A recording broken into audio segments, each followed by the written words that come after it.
ನೀವು ಜಿಲ್ಲಾಧಿಕಾರಿಗಳಾಗಿ ಫಸ್ಟು ನೀವು ಕಂದಾಯ ಇಲಾಖೆ ಸಂಬಂಧಪಟ್ಟಂಥ ಕೆಲಸಗಳು ನಿಮ್ಮ ಇಲಾಖೆಯೇ ಕೆಲಸ ಮಾಡೋದಕ್ಕೆ ನಿಮಗೆ ಈ ಯೋಗ್ಯತೆ ಇಲ್ಲ. ಬೇರೆ ಇಲಾಖೆಗೆ ಯಾಕೆ ಹಾಕೋತೀರಿ? ಉದಾಹರಣೆಗೆ ಲ್ಯಾಂಡ್ ಅಕ್ವಿಸಿಷನ್ ಆಫೀಸ್ ಇದೆ ಹಾಸನದಲ್ಲಿ. ಹೇಮವತಿ ಭೂಸ್ವಾಧೀನ ಅಧಿಕಾರಿಗಳು 8 ವರ್ಷ ಆಯಿತು ಆಸ್ಥಾನದಿಂದ ಮಂಜೂರಾತಿ ಕೊಟ್ಟು 8 ವರ್ಷ ಲಿಟಿಗೇಷನ್ ಆದರೂ ಇವತ್ತುವರೆಗೆ ಲ್ಯಾಂಡ್ ಅಕ್ವಿಸಿಷನ್ ಮಾಡೋದಕ್ಕೆ ಆಗ್ತಾ ಇಲ್ಲ. ಜಿಲ್ಲಾಧಿಕಾರಿಗಳು ಬೆಳಗ್ಗೆ ಇದ್ದರೆ ನೀವು ಟೂರ್ ಮಾಡೋದು ಕಮ್ಮಿ ಮಾಡಿ, ನಿಮ್ಮ ಎಂಥದೋ ಶೋ ಮಾಡೋದು ಸ್ವಲ್ಪ ಕಮ್ಮಿ ಮಾಡಿ, ನಿಮ್ಮ ಕಚೇರಿಗೆ ಕೂತ್ಕೊಂಡು ನಿಮ್ಮ ಕಂದಾಯ ಇಲಾಖೆ ಕೆಲಸ ಮಾಡಿ. ಒಂದೊಂದು ತಾಲೂಕು ಕಚೇರಿಯಲ್ಲಿ ನಿಮ್ಮ ತಾಲೂಕು ಕಚೇರಿ ಕೆಲಸ ಎಷ್ಟೆಷ್ಟು ಬಾಕಿ ಇದೆ ಅಂತ ಒಂದು ಸ್ವಲ್ಪ ಸಾರ್ವಜನಿಕ ಬಿಡುಗಡೆ ಮಾಡಿ.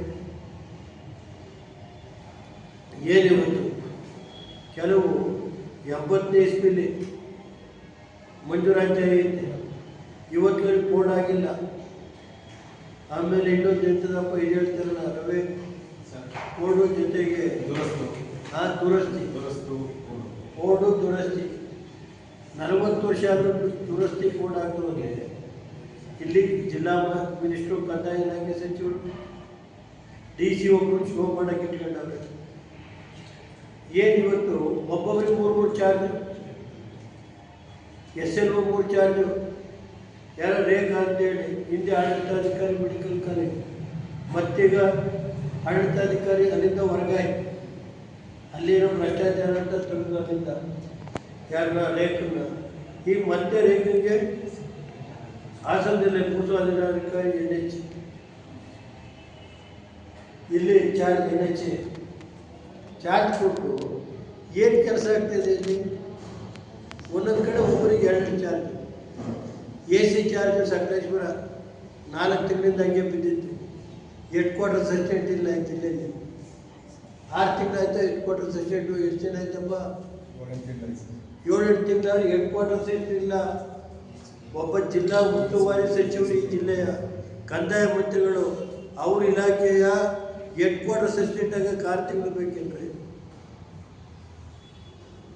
ಏನಾದ್ರು ನಾನು ಹೇಳೋದು, ಕೃಷ್ಣ ಬೈರೇಗೌಡರು ಅಂತ ಏನು ಹೈ ಪ್ರಿನ್ಸಿಪಲ್ ಅಂತಾರೆ, ಅಂಥವ್ರು ಈ ಜಿಲ್ಲೆಯಲ್ಲಿ ಒಬ್ಬ ಹೆಡ್ ಕ್ವಾರ್ಟರ್ಸ್ ಅಸಿಸ್ಟೆಂಟ್ ಹಾಕ್ಸೋಕ್ಕಾಗಲ್ಲ ಅಂದ್ರೆ ಅರ್ಥ ಏನು? ಹೆಡ್ ಕ್ವಾರ್ಟರ್ಸ್ ADC ಹಾಕಕ್ಕೆ ಏನಂತೆ? ADC ಹಾಕಕ್ಕೆ ಒಬ್ಬೊಬ್ರಿಗೆ 3 ಚಾರ್ಜು. DC ಏನು? DCಗೆ ಯಾರು ಕುಣಿತಾರೆ ತಕ್ಕನಾಗಿ ಅವ್ರು ಇಡಬೇಕು. ಯಾರು DC ಅಂತ? DC ಆಗಕ್ಕೆ ಕನ್ಫಿಟ್ಟು ಯಾರು DC ಅಂತಾರೆ ನೀವು? DC ಆಗಕ್ಕೆ ಕನ್ಫಿಟ್ಟು 8 ವರ್ಷ ಆಯಿತು.